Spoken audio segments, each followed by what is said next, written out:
nosso próximo palestrante aqui no palco Fábrica de Empreendedores. Vamos ter agora mais um super call, mais uma palestra falando sobre bioeconomia digital, soluções de monitoramento e tokenização de ativos. Mas o que a gente vai conhecer nesse tema? Para o desenvolvimento de uma nova economia na Amazônia, a bioeconomia é uma área estratégica para potencializar o desenvolvimento socioeconômico da região. A utilização de soluções digitais para otimizar os processos e monitorar as cadeias produtivas com o uso de tecnologias emergentes, como blockchain, sendo ferramenta para tokenização de ativos, podem ser essenciais para potencializar a bioeconomia na Amazônia. Então, se você quer entender mais sobre esse assunto, vem chegando para o palco Fábrica de Empreendedores do Sebrae, que agora a gente vai conversar com o Macaulay Abreu. Uma salva de palmas para o nosso convidado. Mona.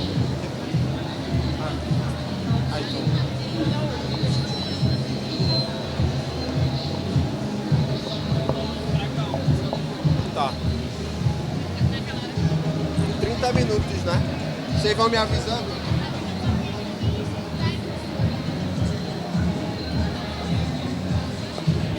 Boa tarde, pessoal. Eu me chamo Macaulay. Vou falar um pouquinho sobre bioeconomia digital, que na verdade, a gente conhece muito o termo de bioeconomia, mas não necessariamente o conceito de bioeconomia digital. E, especificamente, vou trazer alguns pontos relacionados a monitoramento e tokenização de ativos da natureza na Amazônia, como case, né, de utilização dessas tecnologias aqui na região. Bom, antes de eu começar, vou explicar um pouquinho de como eu cheguei até aqui, né? Eu nasci no município de Borba, no interior do Amazonas. Não, no município de Manicoré, mas fui criado em Borba, na margem direita do Rio Madeira. Sou engenheiro agrônomo, tenho mestrado em agronomia tropical, mas tenho uma atuação de alguns anos já no mercado de tecnologia, justamente por conta das minhas empresas, que eu sou cofundador da Unisafra, que recentemente foi incorporada por uma outra empresa chamada Navegan, e também cofundador da Forestify, que é uma startup mais recente, que ainda está em estágio pré-operacional.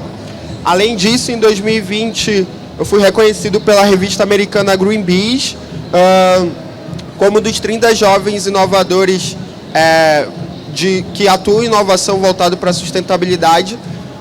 E também sou um grande entusiasta aqui do ecossistema de inovação e startups, tanto na Amazônia quanto no Brasil também. Já topei várias vezes com a Mona Lisa aí pelo esse Brasilzão. Bom, e acho que antes de a gente começar, eu vou tentar referenciar a gente em conceitos muito básicos do que é bioeconomia e trazendo muito para o nosso lado, para a nossa regionalidade, porque a bioeconomia é um conceito muito amplo, ainda não tem grandes definições que a gente possa dizer, não, a gente segue esse conceito e esse conceito é utilizado de maneira genérica por todo mundo. Então, a SEDET, que é a Secretaria de Estado, né, ela publicou uma nota técnica em 2021 que acaba regionalizando esse conceito de bioeconomia e pode ser um grande referencial para a gente. E eles referenciam, né, bioeconomia ao conjunto de atividades econômicas de produção, fomento à produção, distribuição e consumo de bens e serviços provenientes de recursos da sociobiodiversidade. Na prática, a gente está falando de utilização de ferramentas, tecnologias, de processos que beneficiam os produtos da sociobiodiversidade da Amazônia. Então, os produtos, geralmente, tanto alimentares como óleos, essenciais, etc., aqui na região, e todos os processos envolvidos dentro dessas cadeias produtivas.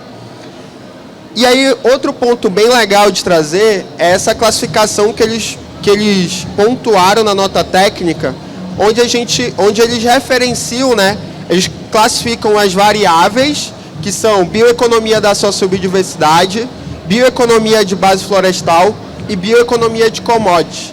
Então, cada tipo de bioeconomia dessa está inserido em uma especificidade de cadeias produtivas. E aí, a gente tem alguns pontos que eu queria destacar, alguns pontos que é muito importante para a gente entender do porquê de se falar sobre uma bioeconomia digital. O primeiro ponto é em relação a essa variável de escala e caracterização da produção. Então, dependendo do setor, do tipo de bioeconomia que a gente está atuando, essa escala ela é diferenciada. Então, a bioeconomia de commodities, por exemplo, o que é mais comum nela são o que a gente chama de grandes culturas no Brasil, né? Que é soja, milho, cana. Então, quando a gente fala desse tipo de bioeconomia, desse tipo de produção, e a gente vai utilizar o termo de bioeconomia, a gente acaba falando em grandes escalas. Só que isso não é uma realidade para o nosso contexto amazônico, que a gente se encaixa muito mais nesse segmento de bioeconomia da sociobiodiversidade e de bioeconomia de base florestal. Outro fator bem legal é a alocação de capital. Então, por que isso também é importante? Quando a gente tem um acordo de Paris, né, que até 2030 a gente tem que atingir algumas metas de emissão de carbono e de redução dessas emissões, e não tem como a gente falar de atingir essas metas apenas sobre o pressuposto da diminuição do desmatamento. A gente tem que falar de uma transição de agricultura, da nossa agricultura para uma agricultura de baixa emissão de carbono. Especificamente aqui na nossa região, uma das dificuldades que a gente tem é a alocação de capital. Para a bioeconomia de commodities, a gente tem um volume de capital que é necessário estar investindo muito alta, enquanto a característica da nossa bioeconomia aqui na região é uma alocação de capital muito baixa. E além disso, né, toda a estrutura de financiamento, que acaba conversando entre si.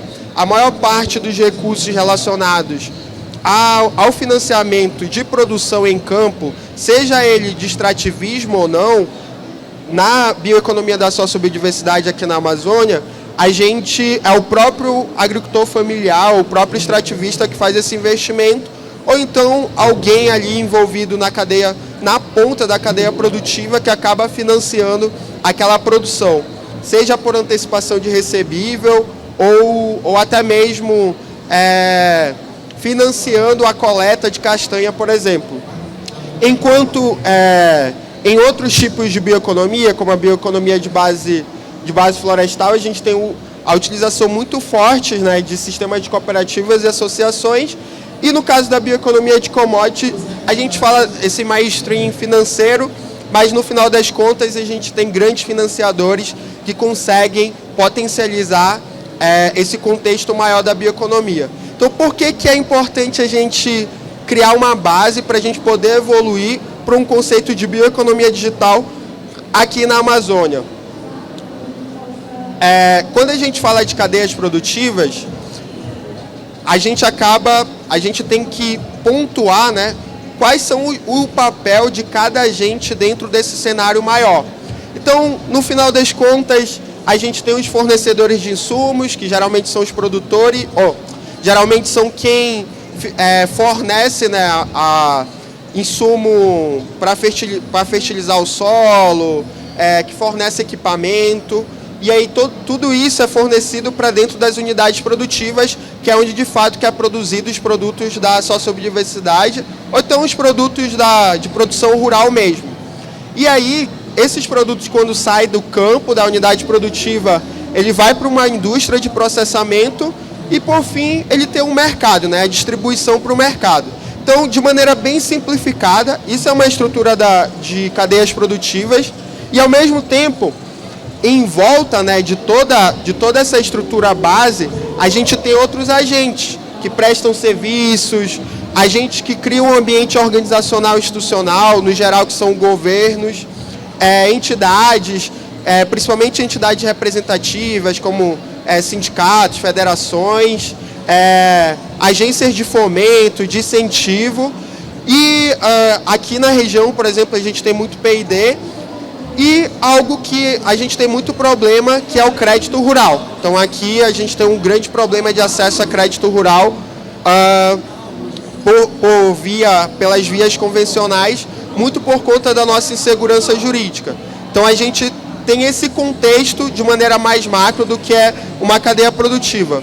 E quando a gente vai para um ambiente mais específico no contexto amazônico, a gente tem o que a gente chama de recursos compartilhados na Amazônia, que no geral são as infraestruturas que são comuns, como logística, educação, energia, acesso à internet.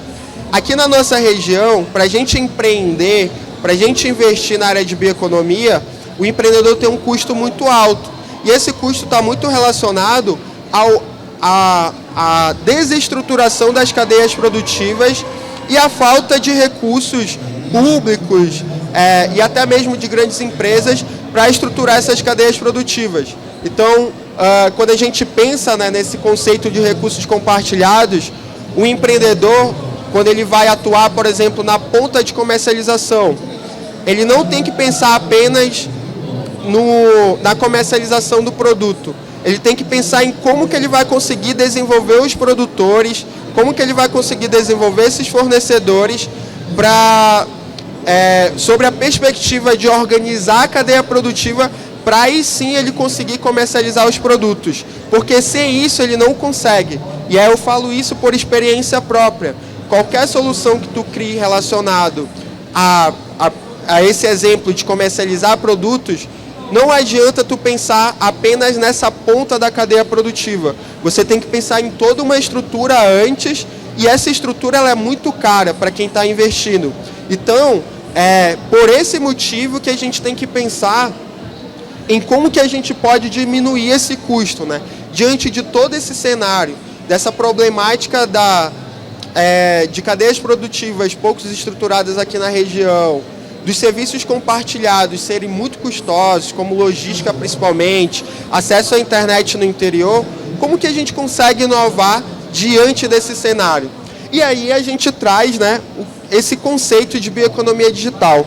A primeira vez que eu falei desse conceito, na verdade dessa abordagem, mais do que, não gosto nem de chamar de conceito, dessa abordagem, foi no seminário de bioeconomia, durante a pandemia, que foi online, promovido pelo governo. E de lá para cá vem sendo discutido muito sobre como a gente faz uma transição da economia na Amazônia, e um dos vetores econômicos é a bioeconomia, mas só que a gente está num cenário onde, por exemplo, parte das pessoas na Amazônia não tem acesso nem à revolução 3.0, ainda imagina a 4.0. Isso a gente tem que levar em consideração. Mas como que a gente pode utilizar essas tecnologias para beneficiar a nossa região? Não necessariamente que o pessoal lá da ponta use de maneira direta, mas que se beneficie de maneira direta. Então isso são perguntas, né, que a gente como empreendedor aqui na região, principalmente que trabalha com inovação, a gente se faz.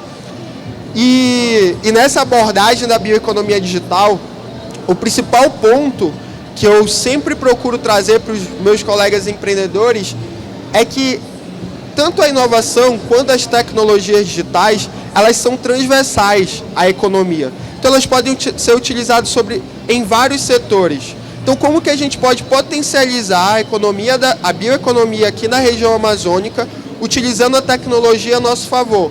Então são alguns fatores que a gente pode estar trabalhando mediante aquelas etapas da cadeia produtiva. Então toda vez que a gente cria uma solução, a gente tem que pensar em que parte da cadeia produtiva a gente vai estar atuando. Às vezes a gente tem que atuar em várias etapas, mas não dá para a gente fazer isso sempre. A gente tem que ter um foco. E aí, no geral, a bioeconomia digital, ela pode estar sendo utilizada para automatizar processos, principalmente processos dentro da indústria, processos de monitoramento de indicadores, que são bem importantes. Hoje, muitas empresas, grandes empresas, que utilizam matérias-primas da Amazônia, eles se importam muito com toda essa cadeia de suprimento deles, de como que eles vão fazer essa abordagem de não ter mão de obra escrava no campo, de que as relações entre do comércio seja justa para os diversos agentes envolvidos na cadeia produtiva. Então, tudo isso a gente pode facilitar e potencializar através de tecnologias digitais. E aí,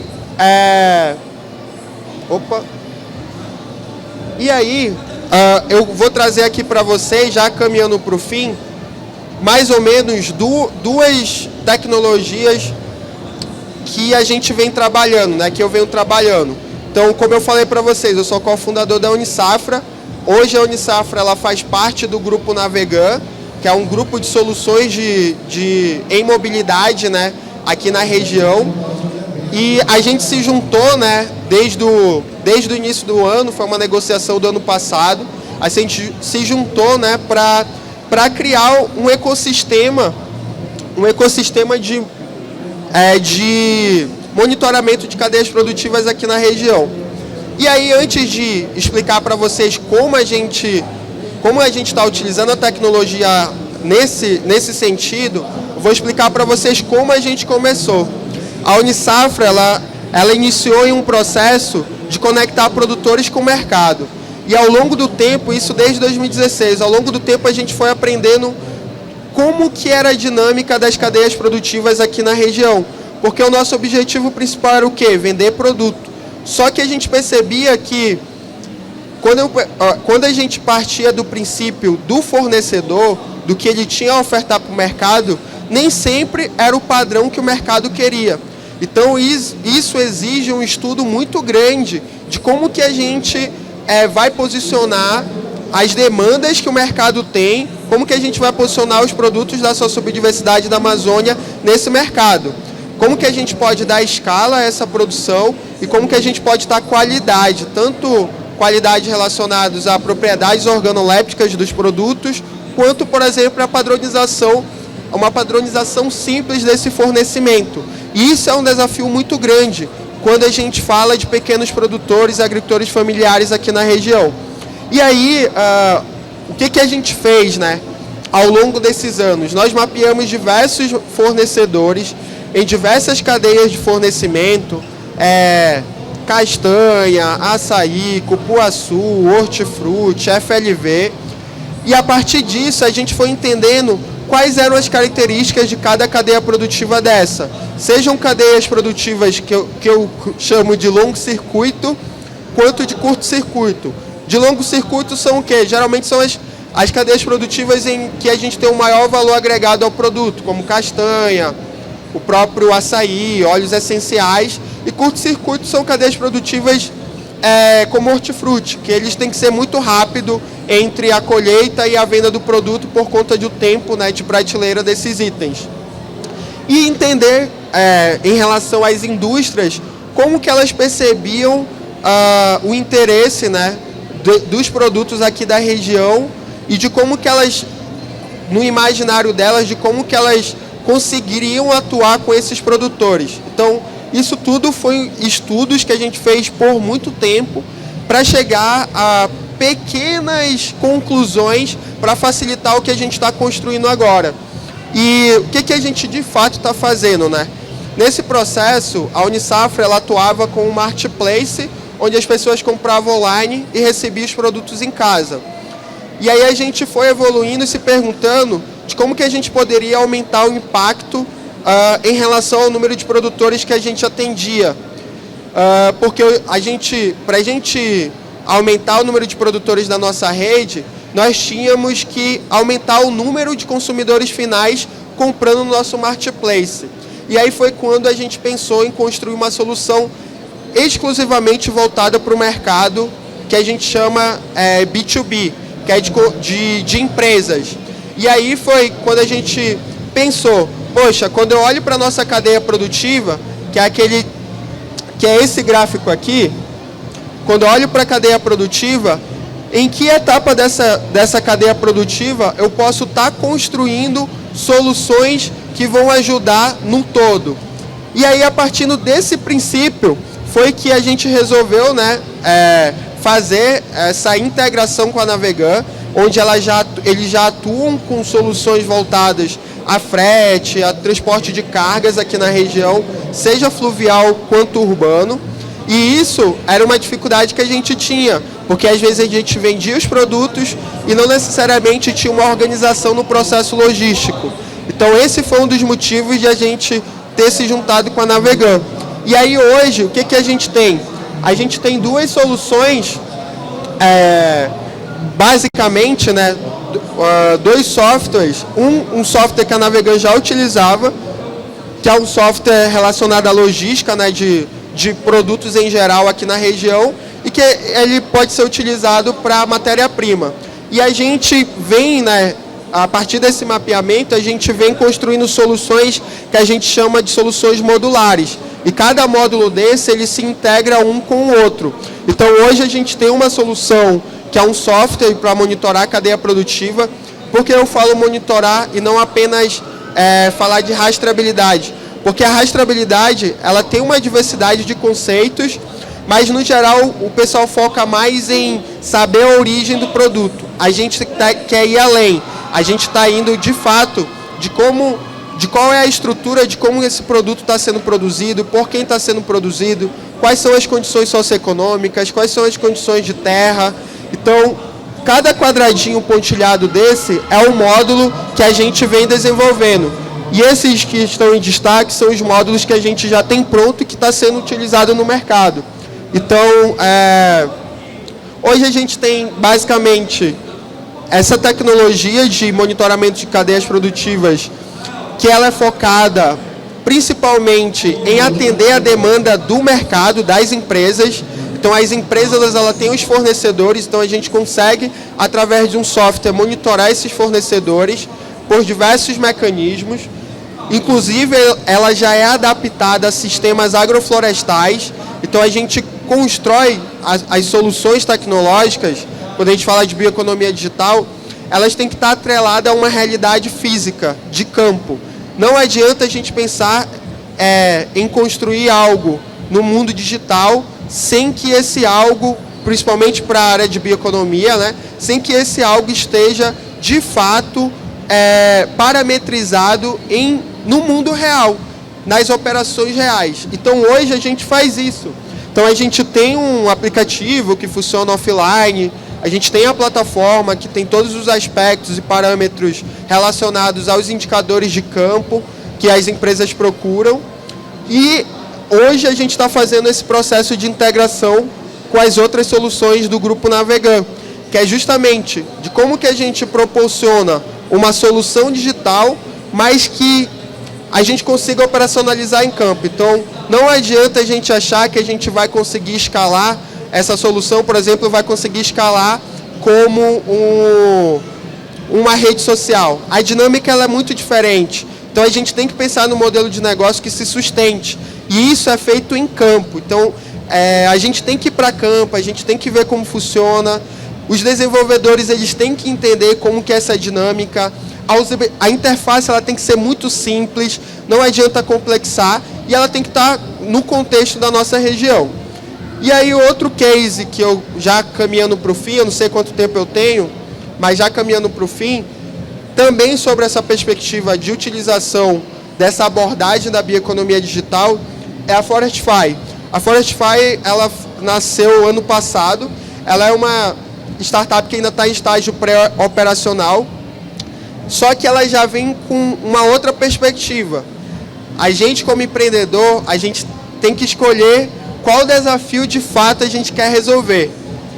E às vezes a gente ousa um pouco. E eu, particularmente, gosto de ousar um pouco, de utilizar tecnologias que ainda estão sendo discutidas, de como elas podem ser aplicadas, e eu gosto de aplicá-las para ver para ver como é que vai funcionar de fato. E a Forestify, ela nasceu sobre essa perspectiva de como que a gente pode utilizar a tecnologia de blockchain no contexto amazônico, sendo que essa tecnologia ela é utilizada em várias abordagens no mercado. Só que assim, tudo que é se falado acaba sendo muito uma abordagem muito conceitual. A gente não tem grandes cases aqui na região. Por exemplo, fala-se muito em utilizar blockchain para fazer rastreabilidade. E por que lá na Unisaf e Navegante a gente não utiliza blockchain? É porque isso encarece a tecnologia final. E aí, junto com o Glauco, que é meu sócio também na Forestify, a gente ficou se perguntando, beleza, como que a gente vai utilizar essa tecnologia de blockchain aqui na região? E aí, novamente, muito estudo de mercado, a gente chegou, né, ao conceito da possibilidade de utilizar a tokenização de ativos para potencializar cadeias produtivas aqui na região. E aí, antes de eu avançar, só para explicar resumidamente para vocês o que é tokenização. Não irei me aprofundar nesse conceito, mas tokenização é representar um ativo digital. Então, na prática, é você fragmentar um valor de algo em várias partes pequenas e disponibilizar esse ativo no mundo digital através de um token. E esse token ele pode ser transacionado, passar de um usuário para o outro de diversas maneiras. Então, imagina um imóvel. Um imóvel ele vale alguns milhões. Você pode tokenizar esse imóvel e fracionar o valor dele em várias partes e disponibilizar para o mercado. O que a gente fez? O que a gente está fazendo, na verdade? A Forestify, a gente está utilizando um conceito que a gente chama de finanças regenerativas e finanças descentralizadas. Então, a gente tokeniza ativos da natureza. Então, imagine a produção do Guaraná. O Guaraná ele produz uma vez no ano. Então, a gente consegue fazer um mapeamento de um grupo de produtores e entender que aquele grupo de produtores produz 100 toneladas de Guaraná no ano. E essas 100 toneladas ela tem um valor. O que a gente faz? A gente tokeniza esse valor dessas 100 toneladas antes de produzir. E aí, o que a Forestify tem? A gente está prestes, né, a lançar esse MVP, que é uma plataforma onde a gente disponibiliza esses tokens para o mercado, para financiar as cadeias produtivas. Na prática, o que eu faço? Eu tenho as 100 toneladas de Guaraná, que eu produzo geralmente no final do ano e início do ano subsequente. Eu entendo que aquelas toneladas de Guaraná valem alguns R$1.000, fragmento em partes pequenas e disponibilizo esses tokens, cada parte desse token valendo, por exemplo, R$25, e coloco dentro da nossa plataforma. O investidor entra antes desse Guaraná de fato ser produzido. O investidor entra na plataforma, compra esse token, com esse dinheiro a gente investe na cadeia produtiva e quando o Guaraná produzir de fato e ele for vendido, a gente devolve aos investidores. Então, de maneira bem simplória, que não vai dar para se aprofundar muito, a Forestify está utilizando uma tecnologia digital nessa abordagem da bioeconomia digital para financiar cadeias produtivas aqui na região.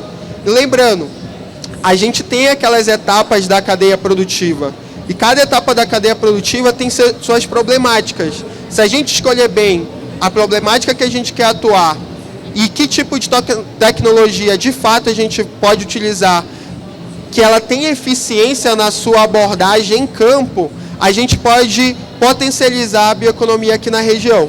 Então, basicamente é isso. Se vocês quiserem saber mais sobre esse tema, acho que vai sair uma matéria em breve no Valor Econômico sobre esse tema de bioeconomia digital. E minhas redes sociais é Macaulay Abreu, LinkedIn, Instagram, TikTok eu não tenho, não faço dancinha. E o meu e-mail é esse também, fique à vontade para entrar em contato. Obrigado. Muito obrigada, Macaulay. Uma salva de palmas para o nosso palestrante. Não sei se tem tempo para pergunta. Dá para fazer perguntinha. Alguém tem uma pergunta? Aproveita esse momento para compartilhar suas experiências, para tirar alguma dúvida de curiosidade talvez que você tenha. Esse espaço é para a gente compartilhar. Ninguém tem pergunta, pessoal. Aqui na frente? A pergunta ela é um pouco complexa, mas onde é que a gente põe uma misturadora de fertilizantes aqui? Eu não entendi como é que é. Misturadora de fertilizantes. Onde o quê? Onde coloca? O melhor local para se colocar uma misturadora de fertilizante. Olha, É complexa a pergunta, mas não, na verdade, assim, geralmente você uma misturadora de fertilizante, ou imagino que o teu objetivo é vender esse fertilizante para o mercado. Então, o ideal é você colocar onde está teu maior número de consumidores. E aí, dependendo para que tipo de cadeia produtiva tu vai fornecer esse fertilizante, eu faria essa abordagem. E aí, aqui a gente tem alguns polos, né? Então, tem o sul do Amazonas, tem os polos de produção de fruticultura, que é aqui na região metropolitana de Manaus. Então, depende muito. E além disso, eu faria um estudo de mercado para saber o quanto que cada cadeia produtiva consome de fertilizante. Ainda mais que agora está bem caro, né? Maravilha. Temos mais perguntas? Nosso palestrante depois está disponível aqui para trocar, né, Macaulay? Ele que é grande agitador da ecossistema manauara, está sempre à disposição para os empreendedores. Então, se conectem com ele, aprendam, compartilhem, que ele é uma ótima pessoa para vocês conhecerem. Valeu, pessoal. Obrigado. Tchau, tchau. Muito obrigada, Macaulay.